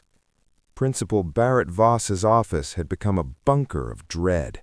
The blinds were shut tight, lights dimmed to denial. Papers sat in disorganized stacks, trembling beneath his fingertips. He hadn't slept. The phone had rung again and again, first from Councilman Calloway, then from the district board, and then a voice that spoke without emotion. Federal investigators arrive at 9 a.m. Cooperate fully. That was all. He peered through the slats of the blinds. 2 black SUVs pulled into the lot. 3 agents emerged, sharp in dark suits, moving like certainty carved from stone. Barrett told himself it was procedure, a misunderstanding. Surely his influence would shield him. He had built this school's prestige. Surely someone, Silas, the superintendent, someone would fix this. But his hands shook as he sifted through ledgers and falsified invoices. He had already shredded what he could, torched travel records in the fireplace beneath his honor plaques. But no matter how fast he burned, the pile of secrets only seemed to multiply. A cold line of sweat trailed down his back. Then 3 knocks, heavy, deliberate. The lead agent stepped forward, her badge catching the light like a blade. Special Agent Morales, FBI, we're executing a federal warrant. Please step aside. Voss's mouth opened. No words came, just air and fear. This is a mistake, he croaked, his voice no longer his own. Morales' team flooded in. Filing cabinets were popped open like soda cans. His desk drawers overturned. The shredder jammed, still choked with charred tuition slips and check stubs. His digital files were cloned in minutes, emails exposed like veins. The school's bookkeeper, pale and shaking, was escorted in. I flagged things, she whispered. I didn't know what to do. Her eyes brimmed with guilt. One by one they came, teachers, office aides, even Mr. Elias Creed, the groundskeeper, who had seen Voss meet secretly with Zane Mercer and Reed Maddox behind the gym late one humid night. I always suspected, he said softly. Morales listened without judgment. I saw him sign the vouchers himself, another whispered. He told us to delete the footage. A teacher sobbed. He said it was for the good of the school. He said donors would make it right. The hallway outside thickened with hushed witnesses, adults who had swallowed shame for years. Now, one after another, they cracked open, voices trembling, truth pouring out. It became a line, then a flood, a confession parade, each step another nail in Barrett Voss's coffin. Inside, Voss sat in silence as his kingdom was boxed up, his framed Administrator of the Year plaque, a photo of him shaking hands with Calloway at a ribbon cutting, his nameplate still gleaming with false pride. He dialed Silas Calloway. Voicemail. He tried the district attorney. Nothing. Static. His lifelines had vanished. The second his armor fractured, so did their loyalty. Morales returned. Her voice was flat. Principal Barrett Voss, you are under arrest for embezzlement of public funds, destruction of evidence, obstruction of justice, and conspiracy to commit fraud. Please stand. The handcuffs locked shut. Cold metal bit into his wrists, tighter than he expected. She led him down the corridor, now lined with faces, faculty, secretaries, even the lunchroom manager. No one reached for him. No one nodded. Some turned away. Others stared with hatred, a few with disbelief. Word spread faster than fire. Students leaned from classroom doors. Some gasped. A few whispered cheers. Most just stared, because the man who had ruled their lives through fear and silence was now being walked out like a common criminal. On the front steps, the press surged, microphones thrust forward like weapons. Voss didn't speak, couldn't. His eyes drifted past the cameras and locked on a single figure at the gates, Ray Holloway, standing tall, school uniform neat despite everything. She didn't smile, didn't blink. Her gaze cut deeper than any handcuff ever could. She wasn't angry, she wasn't triumphant, just steady, cold, human, and unflinching. He looked away first. The car door slammed. The SUVs rolled forward. Wind stirred the flags above the building. Inside, the faculty gathered in the library. One by one, they signed statements. Some wept as they did it, voicing apologies to students they could no longer look in the eye. Miss Lenora Wolfe, the board chair, announced a full audit of every decision made during Voss's reign. Whispers of change buzzed like static, uncertain but alive. But beneath the talk of reform, the school felt stained, like a crime scene scrubbed too late. Cale Bishop walked the halls again, but no longer invisible. Eyes met his. Doors didn't slam shut. Not yet trust, but no longer fear. That was something. Elena Carter helped gather signatures for a student grievance campaign. Eli Creed repaired the lock on the security gate that Voss once used to smuggle the trip cash. And through it all, Ray watched, her breath steadier, her shoulders heavy. Voss was gone. The law had done its part, but justice didn't stitch skin back together. It didn't erase humiliation. Oak Hill had paid a price, but healing would be slower, quieter, full of ghosts. Would this place ever deserve to be whole again? That question lingered longer than any sentence. Justice had struck, but restoration, that was the fight just beginning. A week had passed, and the headlines had already turned their gaze elsewhere. News vans packed up, satellite dishes retracted, and the cameras that once devoured Oak Hill's shame now hunted fresher scandals. But within the heart of this town, nothing had moved on. The pain clung like smoke. The reckoning had cracked the surface, but beneath it the ground still trembled. The old oak tree remained where it had always stood, scarred, ancient, unmoved. Its bark held initials carved by cruel hands, and its roots fed on decades of silence. It had witnessed betrayal, and now it would bear witness to something rarer, contrition. On a morning wrapped in spring's shy warmth, the school gathered beneath the tree, not to celebrate, but to confront. No band played, no balloons fluttered. A semicircle of folding chairs creaked under the weight of adults who had failed, and students trying to understand how. A makeshift podium stood in the grass, raw wood and microphone hissing with feedback. It was the first time in Oak Hill's history that an assembly had been called not to crown glory, but to confess guilt. Ray Holloway stood at the side, her hands clasped tightly, spine straight but breath shallow. She could feel the eyes, some filled with guilt, others with admiration, a few still unreadable. In the front row sat her mother, Dr. Odessa Holloway, jaw tight, eyes locked forward. Next to her, Cale Bishop's father, shoulders squared. Behind them, teachers shifted uneasily, some dabbing tears, others stiff with the weight of overdue accountability. Near the edge of the crowd stood Mr. Elias Creed, his veteran's cap shadowing his face, arms crossed over his chest like a sentry of truth. At the foot of the oak, the splintered wooden frame that had once held Ray captive leaned awkwardly, like a crime scene too ashamed to hide. The interim principal, Miss Lenora Wolfe, a math teacher pulled unexpectedly into leadership, stepped toward the microphone. Her voice trembled, but not from weakness. "We gather today not to pretend this never happened. We gather because it did. Oak Hill failed, I failed, and silence, our oldest tradition, ends here.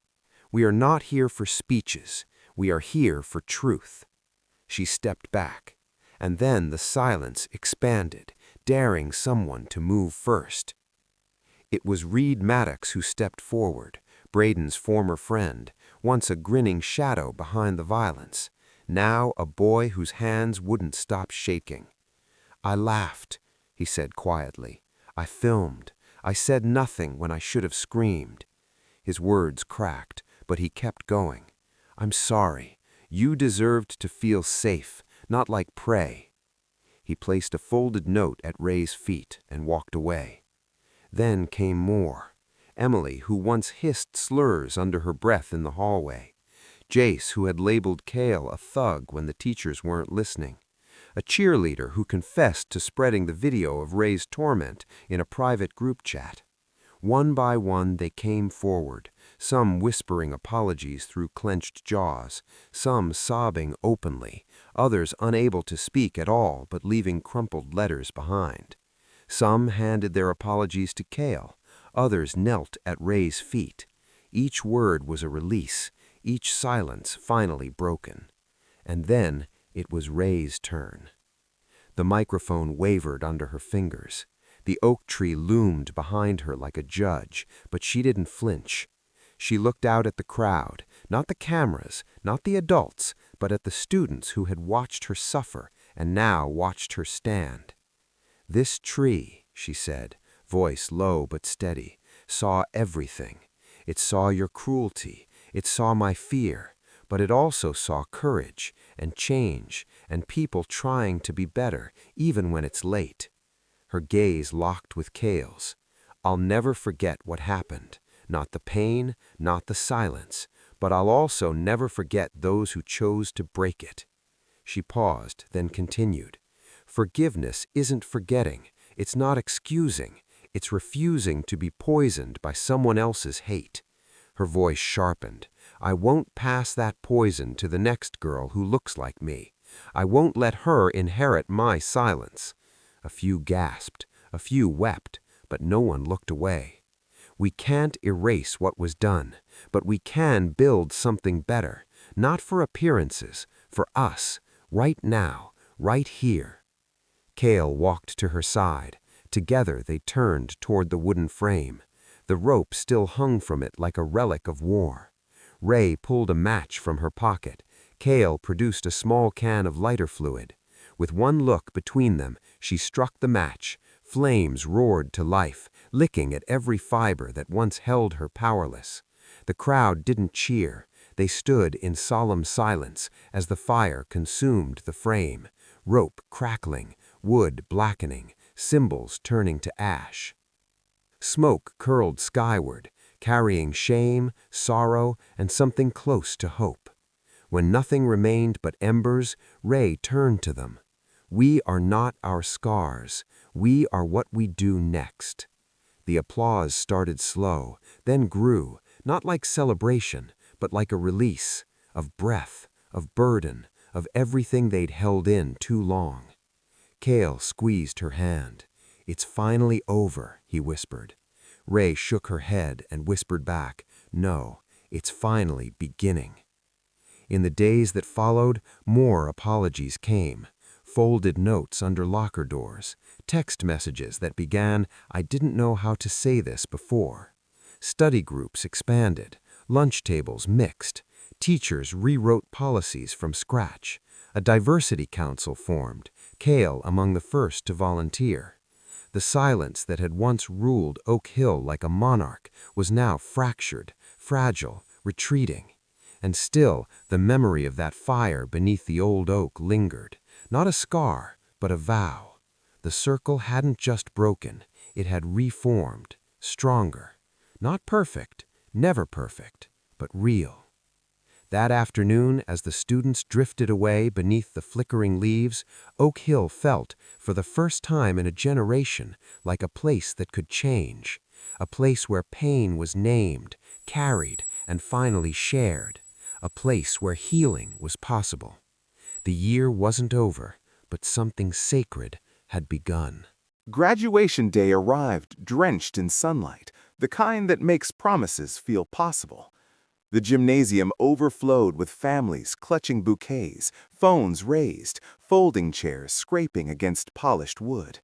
The class of Oak Hill High lined up in blue robes, tassels swaying, nervous laughter bouncing off the rafters. For most students, it marked relief, an end to exams, late nights, and whispered hallway drama. For Ray Holloway, it was something heavier and rarer. It was proof. It was survival. She held her speech with steady hands, aware of the weight stitched into every word. Across the gym, Cale Bishop caught her eye and smiled, quick and proud. His father sat beside Dr. Odessa Holloway, both of them glowing with a mix of disbelief and hard-earned joy. Jericho Kane hovered near the edge of the stage, jacket rumpled, tie crooked, posture straighter than it had been in years.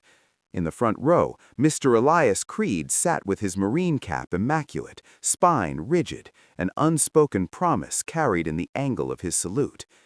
The new principal, still uneasy behind the microphone, welcomed the crowd and began listing scholarship recipients. A low murmur rippled when Ray's name was called for the school's highest honor, full tuition to a top university, earned not through legacy or donation, but through an essay titled Courage and Justice, the Cost and the Reward.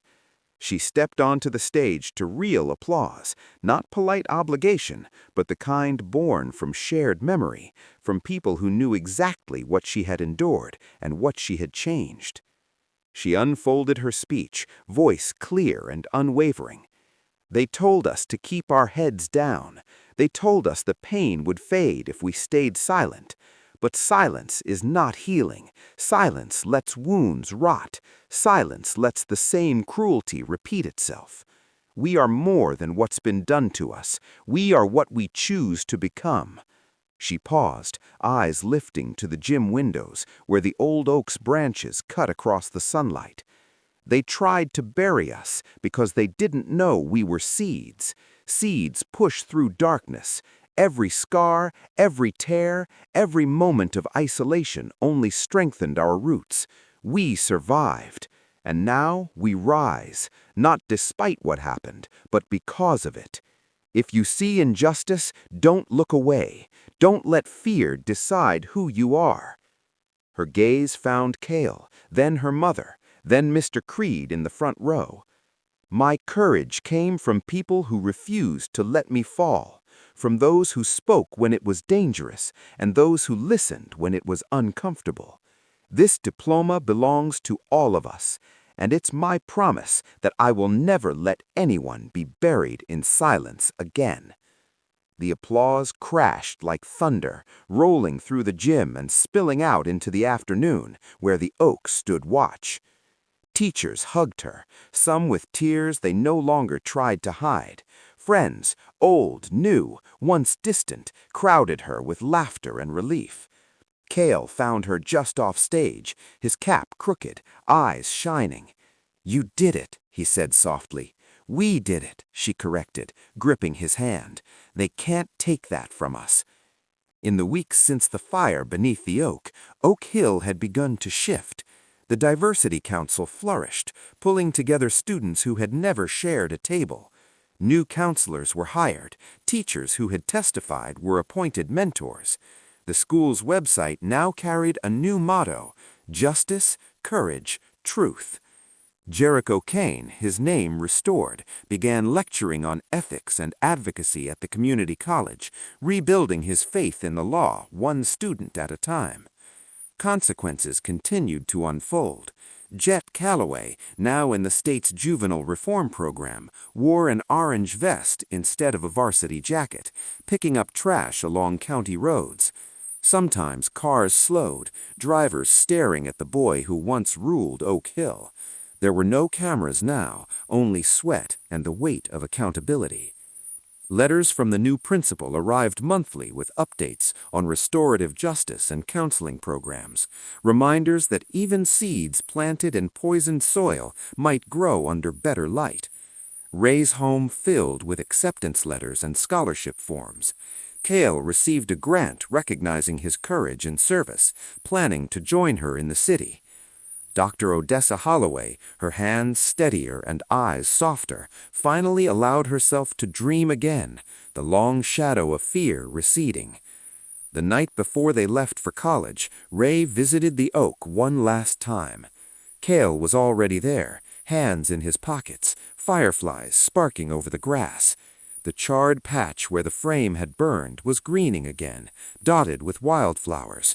The scars remained, but life had not stopped. "Ready?" Cale asked. Ray nodded.